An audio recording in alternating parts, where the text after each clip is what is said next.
Hello, South Florida and beyond, and welcome to the editor's desk with David DiPino. We're going to be talking today with Howard Wolkowitz, and we're going to be learning a lot about wealth and health, and how vice versa, how you can take charge of your life and your finances and be your own boss. So, Howard, a little intro on Howard, got tired of being fired and took control of his career and life by becoming self employed 27 years ago. He went into the financial services industry to help people. Um, so, we're going to get into that as well a little bit. So, Howard, I see you. Thank you for joining us. How are you doing this today? Doing great, thank you. And thank you for joining us. A lot of people are watching, these type of broadcasts. Obviously, rainy season has started in Florida. We got a little taste of that today. So you're actually going to help us learn how, you can make it rain clients. And that's a big thing with business today. So let's get right into it. Your moniker right now is health of your wealth. Why? If you think about all the things that we do on an annual basis, we generally go to our doctor once a year, we bring our car in once a year, we get our eyes examined, we go to the dentist once a year. Many people, unless they have a personal financial advisor who does that, they don't look at their money, their wealth, and therefore they have no idea if they're on track or not for the goals that they set up initially. So, the health of your wealth is really about having a trusted team of advisors, just like you have a trusted team of doctors and other professionals. It's about having that trusted team in place and then having them help you work your plan. Because at the end of the day, you can't blame anybody else if things didn't work out. That's right. So most people, they kind of, with their finances and different funds and accounts, they kind of just set it and forget it, right? That's kind of Yeah. what you're getting at there? Yeah. It's about the worst thing you can do. Same thing about legal documents. Some people have done wills, trusts, different healthcare power of attorneys, and it goes in a drawer. And then one day, God forbid, they need it, and either they can't find it or they find it, but it's not effective because possibly the person they gave a healthcare power of attorney or general power of attorney to is not even alive or competent or local. So if you think about everything we do, everything in your life deserves an annual checkup. So the health of your wealth is actually about having that annual checkup as thoroughly as if you went to a hospital and you went from room to room to room and you did a blood test, EKG, um, labs, and everything. And then you sat at the doctor with the doctor at the end, put it all together, and said, "Okay, how am I doing, doc? What do I have to do for next year to either get healthy or stay healthy?"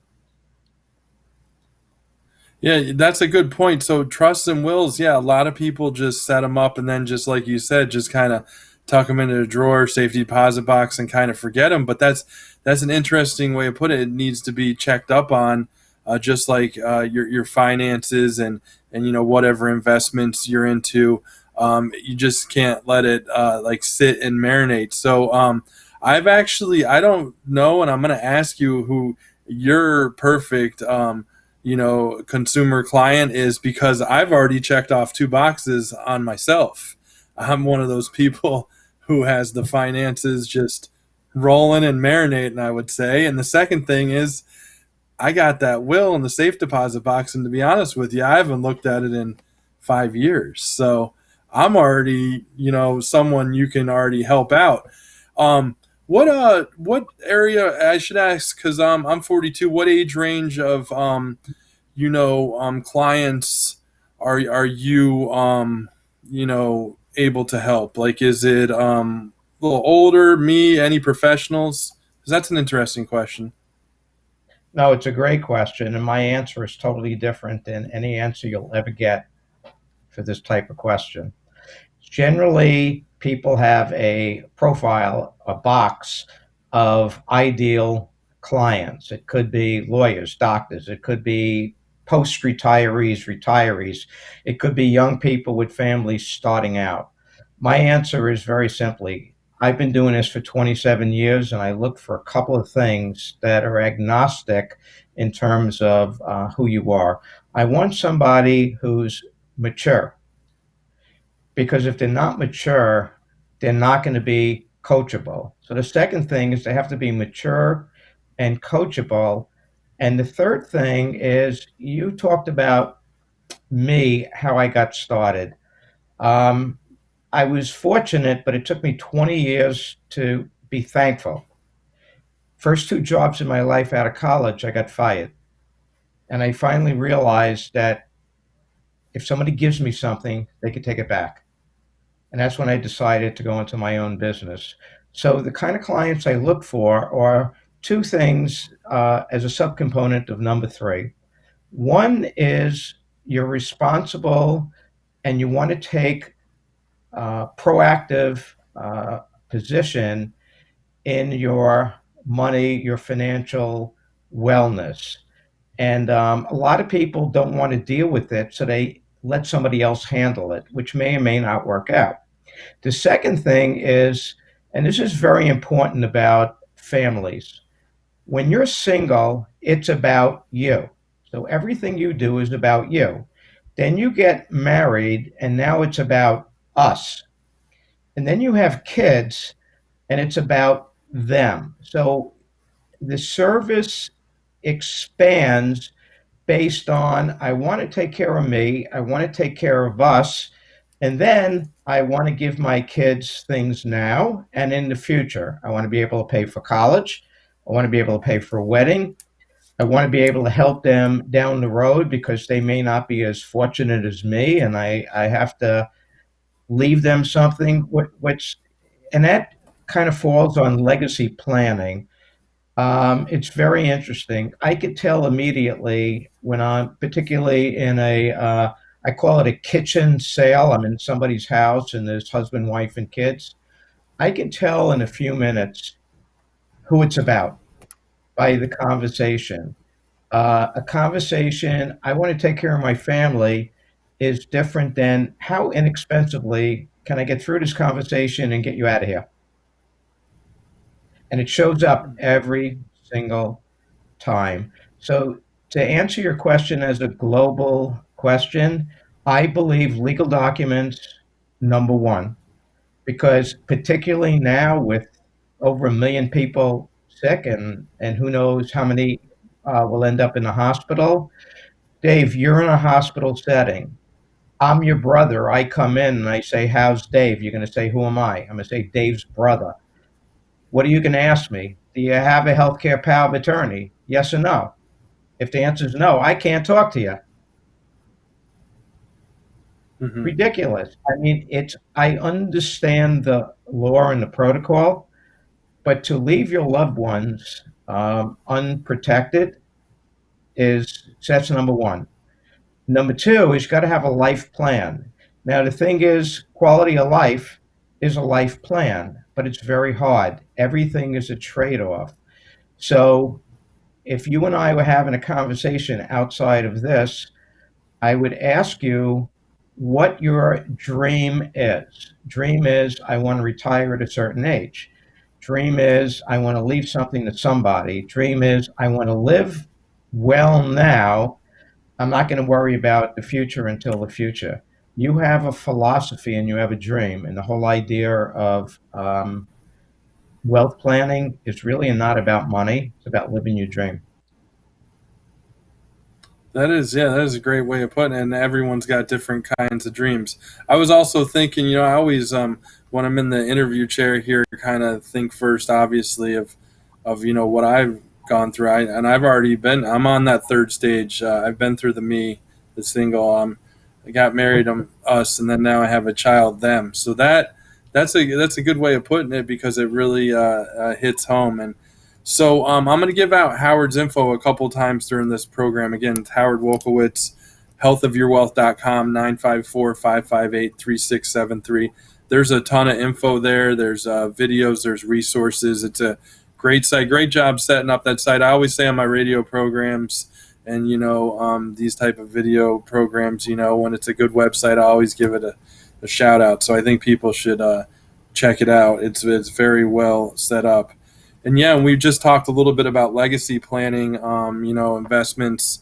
I guess you can help with life insurance policies, retirement strategies as well.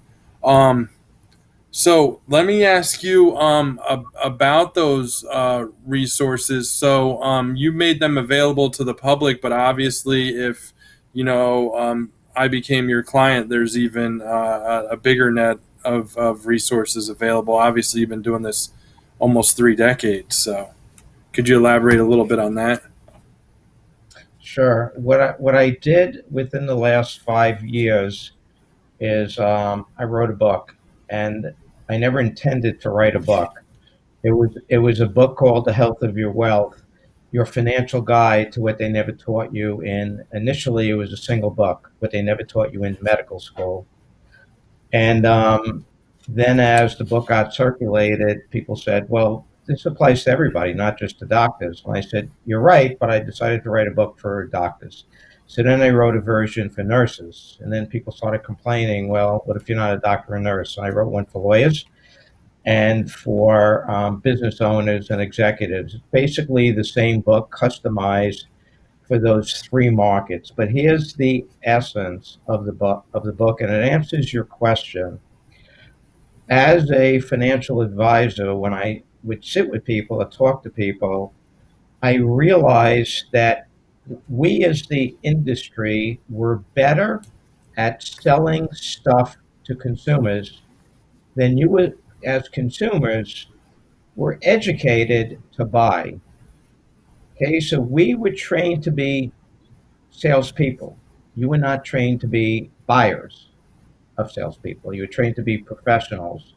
So I noticed that. The second thing I noticed is when I would sit with successful people, and that's why I started with doctors, is they generally made a lot of money, and they owned a lot of stuff. They had different types of retirement plans. They had several types of insurance. They had investments with two or three people. And when you sat down and you said, "Do you know what you have?" Most of the time, they really didn't have a handle. And then I would ask them another question. Do they ever talk to each other? Do all these people ever work in tangent with each other so that everybody knows what you're doing and where it fits into, again, your plan? We're great at this industry calling ourselves financial planners and telling everybody they should have a financial plan. That's true, but to me, it's not a financial plan. It's a dream, and part of your dream is health and wellness. If you're not healthy, it's going to interfere with your dream. If you're poor, it's going to interfere with your dream. It's just a reality, unless you're a low dreamer. If you're a low dreamer, it may not be an issue. So this book was a financial guide that was really designed to teach consumers how to identify, how to ask the right questions so that they can build a team around their money and a team around their dream. That's So a that's great what I answer. And thank you for go ahead.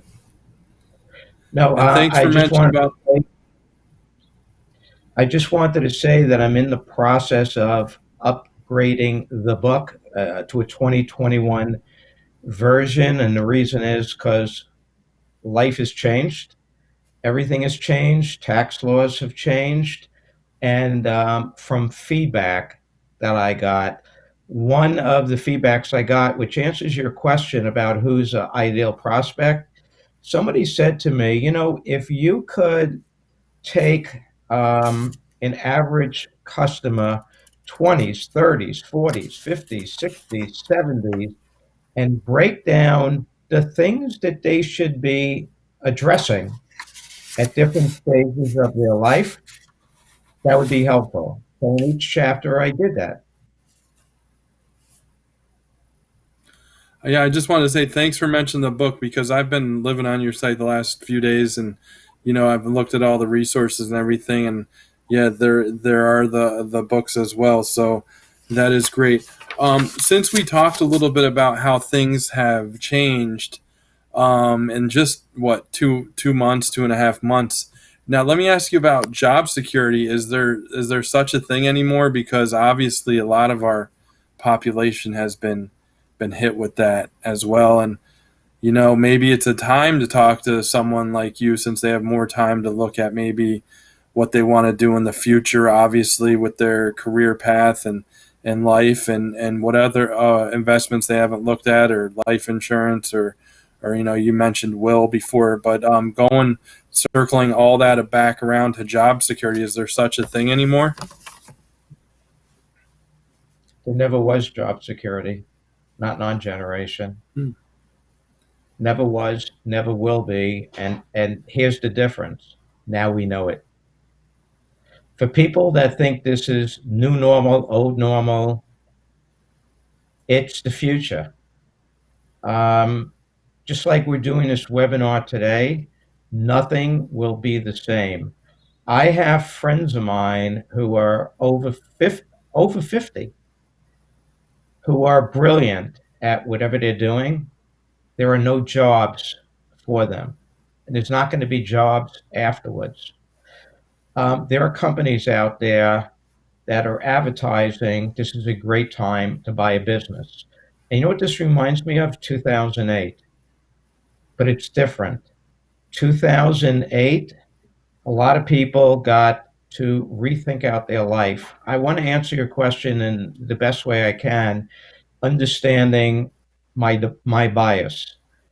The best thing in my life was to give myself a job and fire myself, and give myself a job and fire myself. It was not easy, had no choice.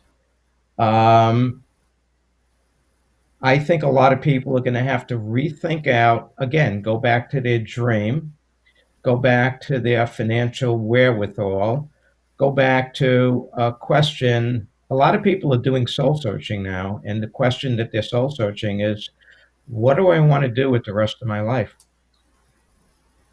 You know what? It's a question you can ask yourself every day, but if you ask it today, it's different than 3 months ago.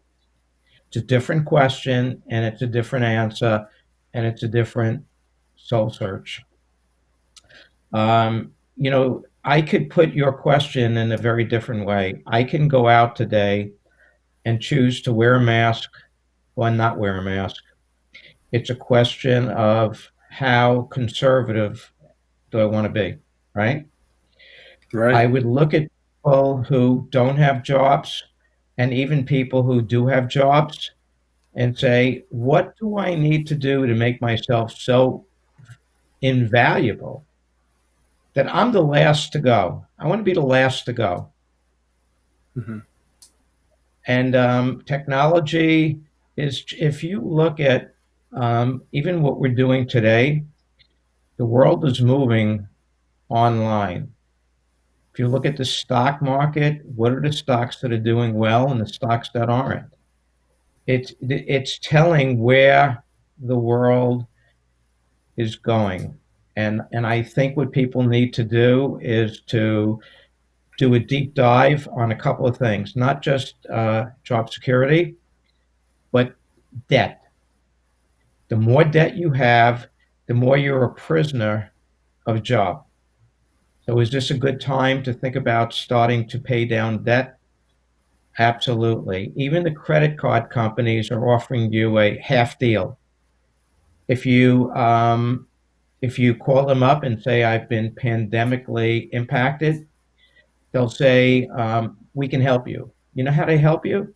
They don't charge you the penalty for late payment, but you still pay the interest in a deferred basis, that 18 to 20 whatever percent. Hmm. So they're helping you, but to have debt at 20% interest going forward is very dangerous.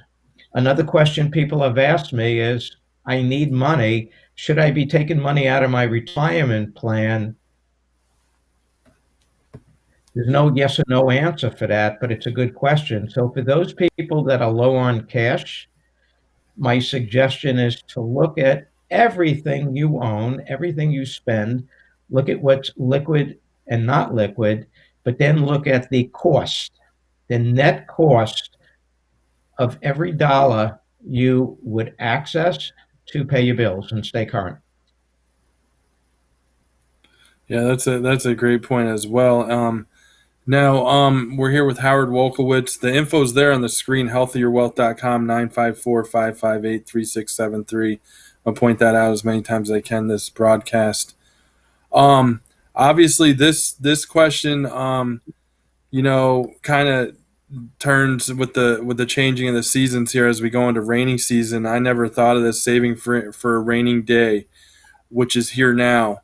Um, so most people, nowadays, I feel like in the generations under me aren't saving as much as the generations over the top of me. Um, Talk a little bit about saving for a rainy day, and obviously that rainy day here is here now for a lot of people with what's happened the last couple months. Well, if any of you are working with a financial planner who's doing a financial plan, the rule of thumb that's been around forever is 6 months of expenses in liquidity.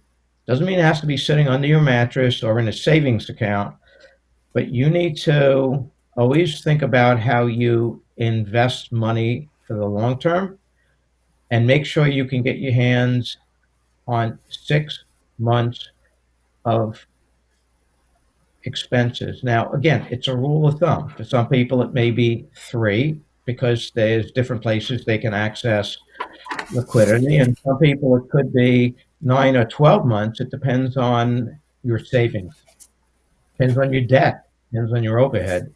Dave, the most important thing that I'm going to tell you is a revelation that I got from talking to my friends.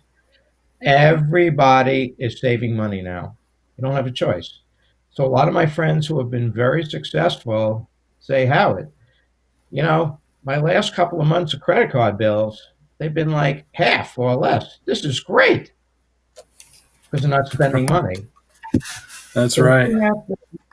we have to be responsible to ourselves and our family and say, just because things open up, whatever open up means, it doesn't mean you should go out and spend money like you used to. And I don't have to say this because I think a lot of people are going to be cautious. Number one, I think a lot of people are actually getting used to not spending as much money. And number three is what you said.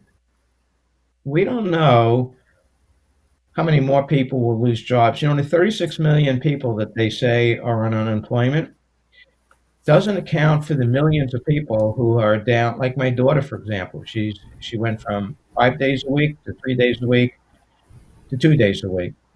So her income is 2/5 of her income now, just enough to cover her rent. Are we going to help her? Sure. So this is another whole conversation. We're back to the sandwich generation. If you have parents that would probably go to a nursing home, you may say, you know what, I'm not sending them to a nursing home. They're going to live with us. You have kids that lost their job. What choice? You're going to have them go to a homeless shelter, or you're going to say you can move in with us. That's the sandwich generation revisited. It's real and it's happening right now. Yeah, it's cyclical. It really is with what's going on. Let me ask you before we get into the second round of questions there. So if someone sees this show, they want to connect with you. Obviously, they go to the website, that number right there. Now, as for meeting with new clients, as we're still getting ramping back up, are you able to do obviously phone interactions, video conference interactions like this? Obviously, you can do it. We're doing it here today. So are those some of the ways that you're meeting with people until we get back to the meeting in like a coffee situation or that kind of thing, having coffee and talking about everything we can do. So Yeah. you're able to connect. In fact, Dave, I'm actually old fashioned. I'd much prefer people call me. I still like Nice. the phone. You know why? Because I can hear what's on their mind. There's a difference between words and listening. Just like if we had a live audience, I don't know who's on, and you don't know who's on. If we had a live audience and we could see everybody's face, we could see the smiles, the cringes, the pain, the light bulb go off. So I would ask anybody to call me and think of it as a giving back. I don't think it's important now for people to make emotional changes now. I think it's important to have somebody to talk to. A lot of times you Hmm. can't speak to your spouse, you can't speak to your boss, you can't speak to your friends because it's something that you could be embarrassed over. So if somebody wants to call me just to pick my brain, um, it's part of giving back because I'm in a strange stage in my life, Dave, and that is I've had a lot of mentors in my life, and they all have passed away. But they all took me from a stage to a stage to a stage, and I can't thank them anymore. So how I thank them is I pay it forward. That is great. That is a really great way of putting it. I really like that. Again, give Howard a call, 954-558-3673. There's a ton of info on the website, healthierwealth.com. Risk management categories. What is critical and what is not? I mean, that is a deep question, but we can at least kind of get on the surface of it right now. You know, risk management's an interesting word because everybody twists it to what they're selling. The biggest complaint that I get from people is I'm spending so much money on insurance, my car, my house, my boat, my health, my life insurance, my disability insurance. And what people don't really understand is that is correct.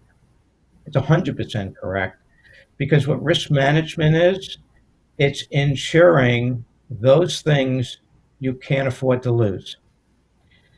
So even if there's one hurricane every 10 years and it only happens to a certain area, if you're the person who loses your roof, you would have been happy you had hurricane insurance. Everybody else helped pay for that. What people don't understand is risk management is actually a sharing mechanism that was invented by Lloyd's of London for the commercial shipping industry. It's a sharing of risk. It's where everybody chips in a couple of dollars called a premium to help protect the people that suffer from that risk. So, that being said, I'll go back to my original conversation. We're always going to be better at selling stuff to you than you're going to be uh, versed at buying things from us. So, risk management is ensuring the things that have the highest probability of loss and would have the greatest impact on you. And self insuring on the other side of that. So now we get back to savings. That's the whole purpose of savings and assets. If you have no savings and no assets, you got to spend every dime buying every insurance that's out there because you can't afford to lose. Hmm. That is great. And I was kind of thinking what you said, the question before about gas card. Yeah, I've been using that much gas, so yeah, it is a lot lower. I almost did pay it off. So I'm jotting all this down as we're going. I know we only have a couple more minutes. Again, Howard, retirement, is it still possible? It's a great question. It has to be rethought of. I think that it's possible, but I think a lot of people are going to have to work backwards. They're going to have to focus on their health first. If you have your health, you can work. If you have a skill set to sell, you can work. Hmm. So it's a function, and it's also a function, Dave, of debt. The one fallacy that exists is that there's good debt and bad debt. For example, mortgage payments, car payments. A lot of times they'll tell you it's good debt. Yeah, it's good debt as long as you can make the payments. But when you're retired, it's all bad debt. Why? Because it costs money. You got to make payments. So the answer to the question is we go back to the dream plan. The dream plan is when you hit 60 or 65 or 70, whatever is your target age, you want to be debt free. Okay, you want to be debt free. The second thing, you want to have all your insurances paid off. So all these people who bought life insurance, that you look at the illustration, it says, yeah, you have life insurance to 100 as long as you pay to 100. Well, what happens if I can't pay to 100? Well, life insurance won't go to 100. What will it go to? Well, it'll go to 60, but I want it to go to 80. No, sorry. We didn't design it like that. You didn't pay it like that, and it's not going to happen. So retirement has to be a new plan, and it has to be realistic, and you have to work it. And it comes down to, Dave, here's the last thing. Today is a great example. Yesterday was a great example of the stock market. What's happening in the stock market now is when you wake up and you watch the news, you say, it's going down and it goes up. And then something bad happens and it goes up. And then something good happens and it goes down. So what's happened is a lot of people are getting anxious and nervous. And think about the one person who retired the day the pandemic was announced and we had 1,000 point down day. Think about that person who retired that day with no income, just their assets. Yeah, that's tough. It's been a very volatile market, so yeah. So again, it's Howard Wolkowitz. It's healthyyourwealth.com is the website. A ton of info on there as well. Have the number here 954-558-3673. We yeah, it's hard to believe, Howard, but we've wrapped up 30 minutes. I'd love to have you on again. It's a ton of great info, and I think a lot of people should give you a call to kind of do that checkup and have you talk them through it. Because I tell you what, I've learned a lot in just 30 minutes. I'll definitely be giving you a call. Thank you, Dave. No, it was great. And whoever was on, feel free to really call me and don't think about a stupid question. There's no such thing as a stupid question. Um, it's just a question. And every question deserves an answer because you know what? The last thing, Dave, I keep seeing on TV, on every commercial, we're all in this together. Well, if we're all in this together, let's do it together. Let's help each other. Let's be there for each Yeah, other. This is not definitely. an I time, it's a we time. I agree, and Howard can help you for sure. So give him a call again. It's 954. I keep saying 558-3673. There, I have it right there. Healthyyourwealth.com. We'll see you next time, Howard. Thank you for joining us. Stay safe, and we'll see you next time on the editor's desk with David DiPino. Great. Thank you, Dave.